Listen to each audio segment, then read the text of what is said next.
Une page sur l'autonomisation de la femme dans ce journal. Un projet de réinsertion professionnelle a été présenté officiellement par le Comité ivoirien des droits de l'homme à Cocody. Il s'agit d'un projet visant à rendre autonomes des détenus de la maison d'arrêt et de correction d'Abidjan.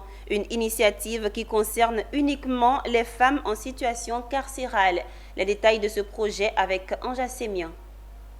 Elles sont derrière les barreaux, mais pas pour autant oubliées par le Comité ivoirien des droits de l'homme, une organisation non gouvernementale qui s'implique activement à faire du respect des droits de l'homme une réalité en Côte d'Ivoire.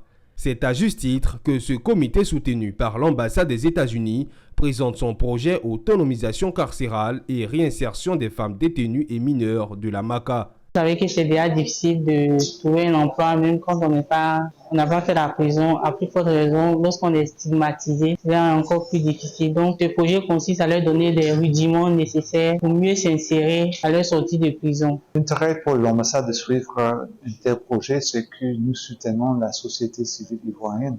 C'est eux qui connaissent mieux les problèmes et les solutions qu'il faut. Suite au projet précédent à succès, ce sont 100 femmes détenues, dont 80 adultes et 20 mineurs, qui bénéficieront de la phase 2. Pour cette fois, l'accent sera mis sur les activités génératrices de revenus, en l'occurrence la fabrication du savon et la coiffure. Ce projet, qui tiendra sur 8 mois, a pour objectif de donner un encadrement social et professionnel à ces femmes pour faciliter leur insertion dans le système économique et social à la sortie de prison. De plus, selon le programme d'exécution, des formations en alphabétisation, en informatique et en anglais seront au rendez-vous. Déjà, le projet d'alphabétisation est un projet louable parce que l'alphabétisation, quand tu n'es pas alphabétisé, c'est comme si tu marchais sans tes yeux.